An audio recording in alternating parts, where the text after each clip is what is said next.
तनावपूर्ण जीवन का हल।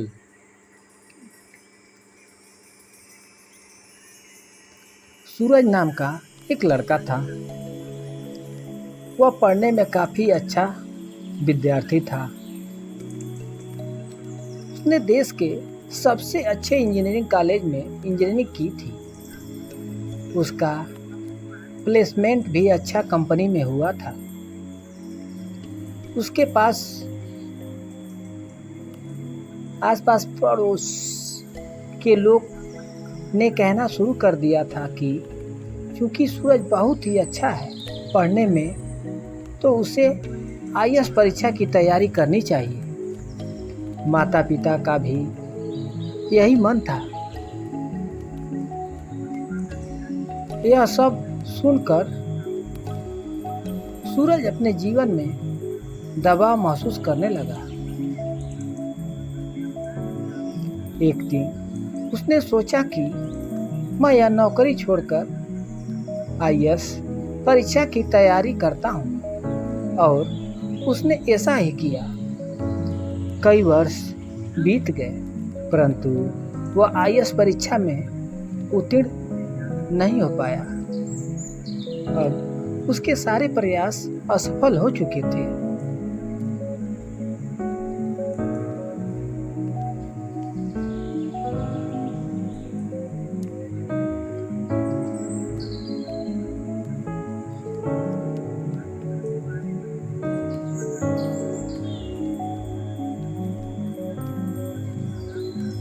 और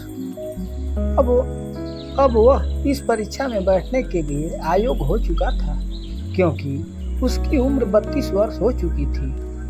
अब ना तो वह इंजीनियरिंग में वापस जाना चाहता था और ना ही उसका मन किसी और सेवा में, परीक्षा में या नौकरी में लग रहा था।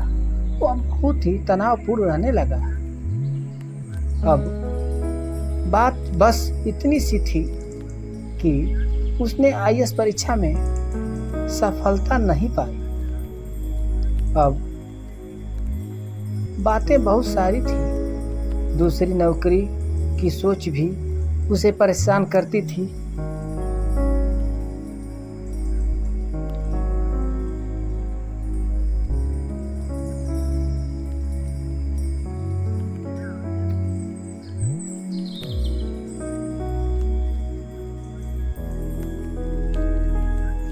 अपनी असफलता को वह स्वीकार नहीं कर पा रहा था। जो लोग पहले यह कहते थे कि सूरज तुम पढ़ने में ही बड़े अच्छे हो, तुम्हें प्रशासनिक सेवा की तैयारी करनी चाहिए, आज वही कहते हैं कि बाप के पैसों का खाता है, पैसे नहीं कमाता, माँ बाप का राशन खाता है, नौकरी नहीं लगी है, शादी भी नहीं हुई है, और अब इससे शादी भी कौन करेगा।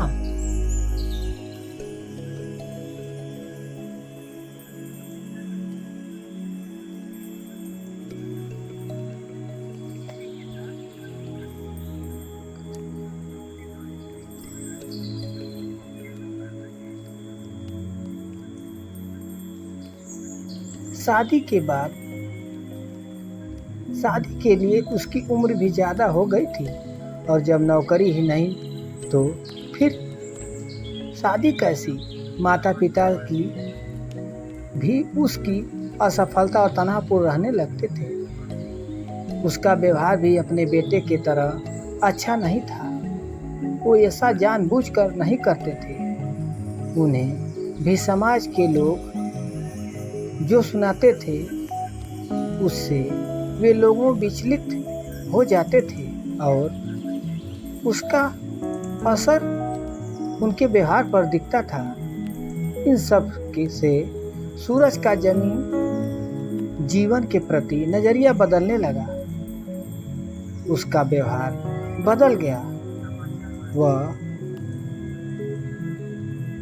सदैव तनावपूर्ण रहने लगा। उसके अंदर हर प्रकार की असुरक्षा की भावना जन्म लेने लगी। फिर उसके दोनों दोस्तों ने समझाया कि जो विकल्प अभी तुम्हारे पास है उस पर ध्यान दो, जो समाप्त हो गया है उसे जाने दो। बहुत समझाने के बाद सूरज फिर से दूसरी परीक्षा की तैयारी में जुट गया।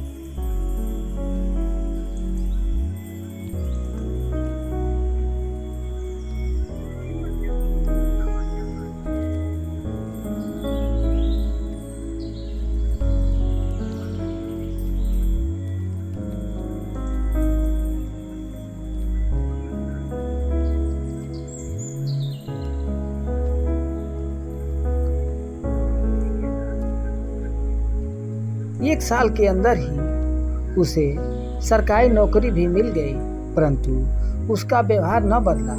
वह सदैव परेशान रहने लगा और अधीन सूरज बन गया। सदैव तनाव में रहता था कि यह होगा कि वह होगा, ऐसा न हुआ तब क्या होगा। कुछ समय पश्चात उसकी शादी हो गई। उसकी धर्मपत्नी के अच्छी महिला थी, जो कि शहर के ही एक बड़ी कंपनी में काम करती थी। कुछ समय बाद उनके जुड़वा बच्चे हुए, एक लड़का और एक लड़की। बाहर से देखने में सूरज का जीवन पूर्ण लगता था। अच्छी नौकरी, अच्छी पत्नी, प्यारे प्यारे 2 बच्चे, और क्या चाहिए एक आदमी को जीवन में। परंतु इस सब के बीच सूरज सदैव तनावपूर्ण रहता था। जब भी बच्चे किसी बात पर झगड़ते, हल्ला करते, तो उसे लगता यह कितने अभिष्ट हैं। उन्हें ज्ञान सिखाने के बजाय वह सदैव यह सोचता कि वह ऐसा क्यों है।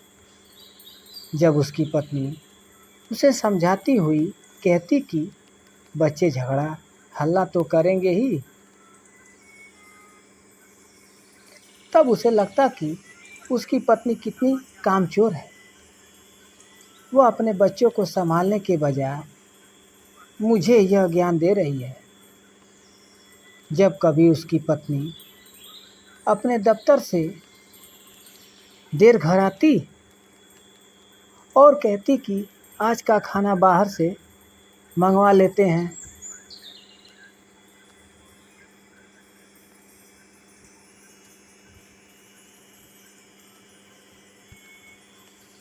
तो वह सोचता यह कैसे है। अपनी जिम्मेदारी नहीं उठाती, बस बाहर घूमना इसे अच्छा लगता है। पर वह कभी नहीं सोचता कि उसकी पत्नी हर दिन अपने दफ्तर के साथ घर का सारा काम, बूढ़े सास, ससुर और बच्चों को भी संभालती थी। अच्छी बातों को वह देख नहीं पाता था। बुरी बातें और समस्याओं से सदा तनाव में रहता था। उसे सब में गलतियां दिखती थी। वर्षा ऋतु के समय पानी की बूंदों से दुखी होता, परंतु हरियाली नहीं देख पाता था। ठंड के समय प्रकृति को ठंडा के लिए कोसता, परंतु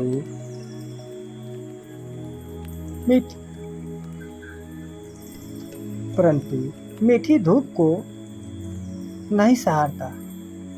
उसकी यह प्रवृत्ति को चलते उसे प्रकृति और नियमित में भी कमियां दिखना शुरू कर दिया। सदैव तनावपूर्ण रहता हुआ उसने एक दिन सोचा कि मैं इन सब को छोड़कर कहीं दूर चला जाता हूँ, तभी मुझे तनाव से मुक्ति मिलेगी। यही सब सोचता हुआ वह अपने दफ्तर से घर की ओर आने के लिए गाड़ी में बैठ गया। गाड़ी में बैठकर जाने लगा तो उसने देखा कि शहर में एक बड़े से साधु बाबा आए। उनका नाम उसने पहले से सुना था और उसने विश्वास भी रखता था। उसने ड्राइवर से कहा, ड्राइवर, यह गाड़ी तुम सीवर में ले चलो।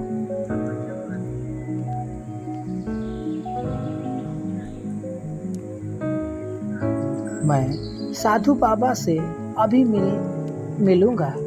सरकारी नौकरी में उच्च पद के पदस्थ सूरज बाबू के लिए उसके शहर में आए साधु बाबा से मिलना कौन सी बड़ी बात थी। नाम तो उसका सूरज था, पर बड़े ही अधीर थे। नियम कानून लाइन को तोड़ते हुए अपनी सरकारी शक्ति को दर्शाते हुए बाबा के पास पहुंच गया। बाबा के पास पहुंचकर हाथ जोड़कर बाबा से कहा, मैं बड़ी तकलीफ में हूं, परंतु बहुत ही तनावपूर्ण है मेरा जीवन और मैं तनावपूर्ण जीवन का हल चाहता हूं। मुझे अपनी शरण में ले लो। मैं अपने घर में नहीं रहना चाहता। आप कहो तो मैं नौकरी छोड़ दूंगा।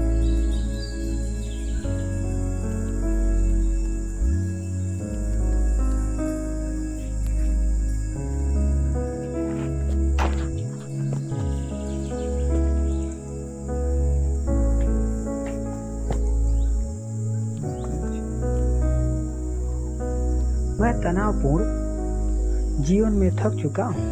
मुझे इस तनावपूर्ण जीवन में मुक्ति दे दो। बाबा मुस्कुराते हुए पूछा, सब छोड़ दोगे तो जाओगे कहाँ? सूरज कहने लगा, बाबा आपका तो इतना बड़ा आश्रम है, मुझे रख लो वहीं पर। साधु बाबा ने फिर मुस्कुराते हुए कहा, वह सब तो ठीक है, परंतु जिस चीज को तुम छोड़कर जाना चाहते हो उसे साथ लेकर नहीं जा सकते। सूरज ने बाबा से कहा, मैं नहीं समझ पाया बाबा, आप क्या कह रहे हैं? बाबा ने कहा, तुम तनाव को लेकर आश्रम नहीं जा सकते। तभी सूरज तपाक से बोला, बाबा मैं जानबूझकर तनाव में थोड़ी रहता हूँ। मैं समस्या नहीं चाहता। मैं नहीं चाहता कि मुझे तकलीफ हो, कष्ट हो। मैं बार बार इन बातों को सोचूं। मैं नहीं चाहता कि मुझे तनाव हो, परंतु अब ईश्वर ने मुझे जीवन में इतना तनाव लिख दिया है कि मैं इससे हार चुका हूँ। मुझे अब इस तनावपूर्ण जीवन का हल नहीं मिल रहा है। बाबा ने पूछा, बेटा क्या केवल तुम्हारे जीवन में ही तनाव है? फिर थोड़ी रुककर उसने कहा, मैं तुम्हें एक कार्य देता हूँ। तुम घर जाओ, जाने से पहले यह कार्य कर लो। धीरज को बाबा में आस्था तो थी ही। तो उसने हाथ जोड़कर बोला, जी बाबा बोलिए। तो साधु बाबा कहते हैं, सामने मेला लगा है, तुम उस मेले में जाओ और वहां से कुछ ऐसे लोग को पकड़ कर लाओ जिसके जीवन में तनाव नहीं है, और सुनो कम से कम एक को जरूर लेकर आना। सूरज ने हामी में सिर हिलाते हुए बोला, जी ठीक है, और चला गया।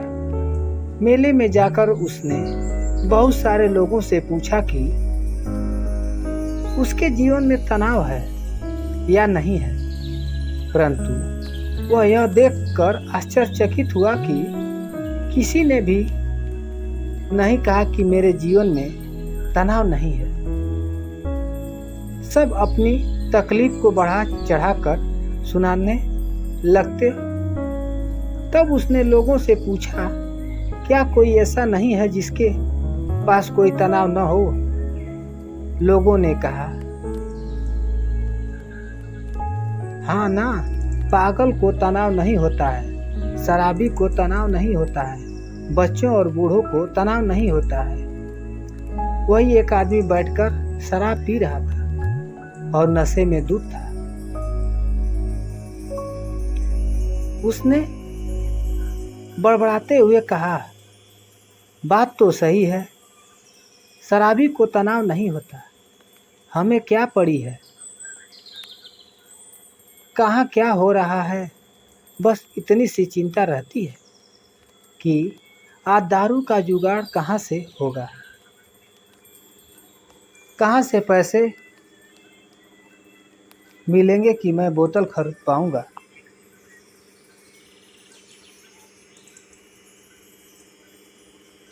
यह सुनकर सूरज को लगा कि इस शराबी के जीवन में भी तनाव है।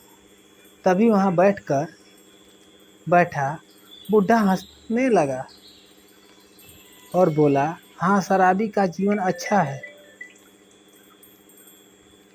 उसे तो सिर्फ इस बात की चिंता है कि दारू की बोतल कहाँ से मिलेगी। हम बूढ़े से पूछो, इस उम्र में हाथ पांव तो चलते नहीं हैं, खाना पीना क्या खाएंगे, उसकी भी चिंता रहती है। उसकी बात खत्म भी नहीं हुई थी कि वहाँ पर एक पागल हल्ला करता हुआ आया। लोगों ने उसे भगाने के लिए उसे दौड़ाना शुरू कर दिया और वह उसे मत मारो बोलकर रोता हुआ दौड़कर भाग रहा था।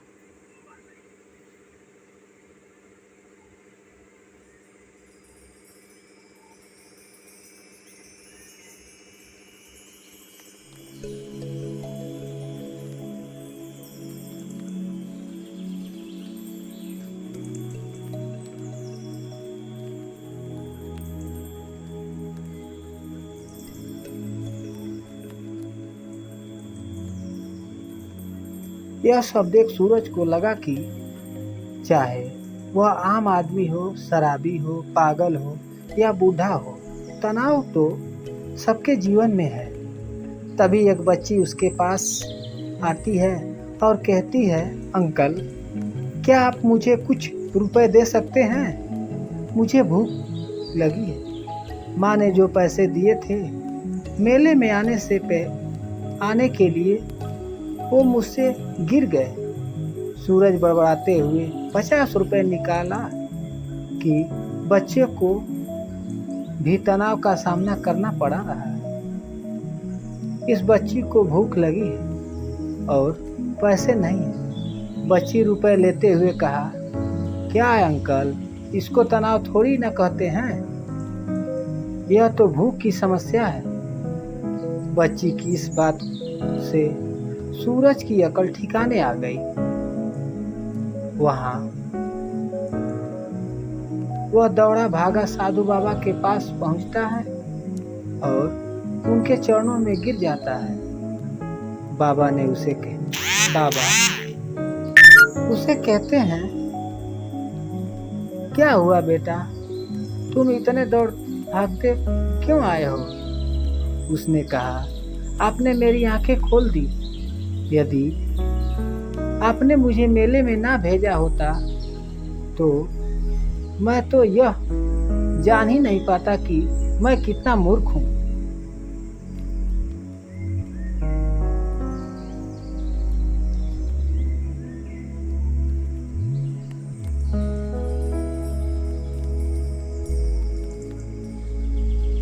मैं समझ गया कि जीवन ने केवल मुझे दुख नहीं दिया, सबके जीवन में अपने हिस्से के सुख दुख, अपने हिस्से की परेशानियां है। चाहे बूढ़ा हो, चाहे पागल हो, चाहे अपाहिज हो, चाहे असमर्थवान हो, चाहे बच्चा हो या जवान हो, सबके जीवन में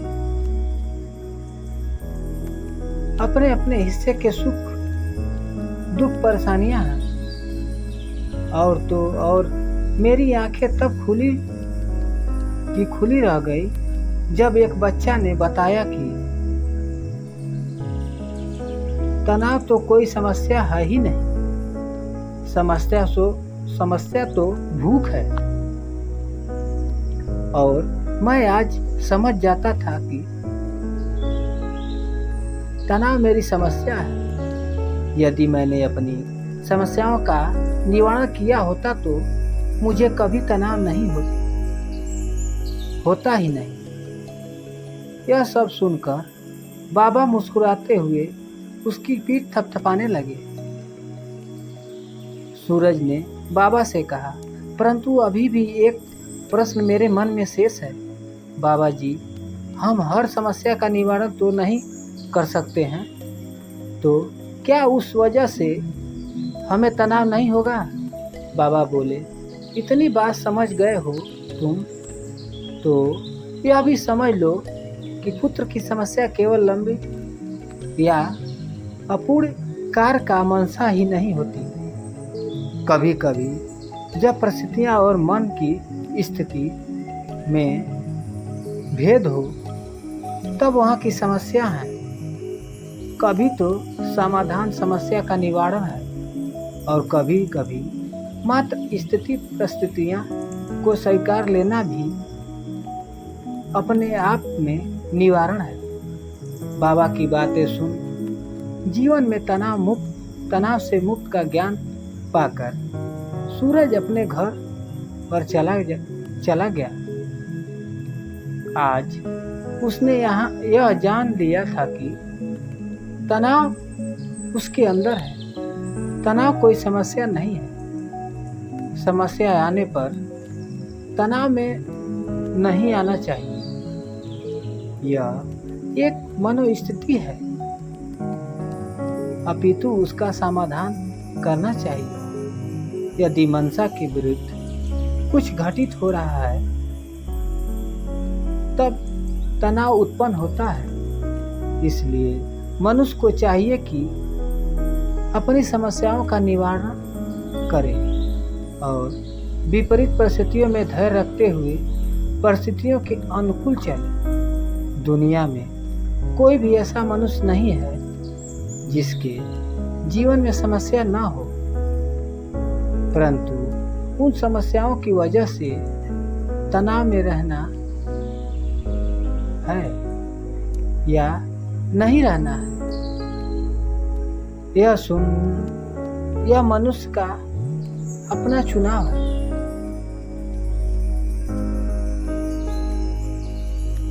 अपने जीवन में सतर्कता से चुनाव करें।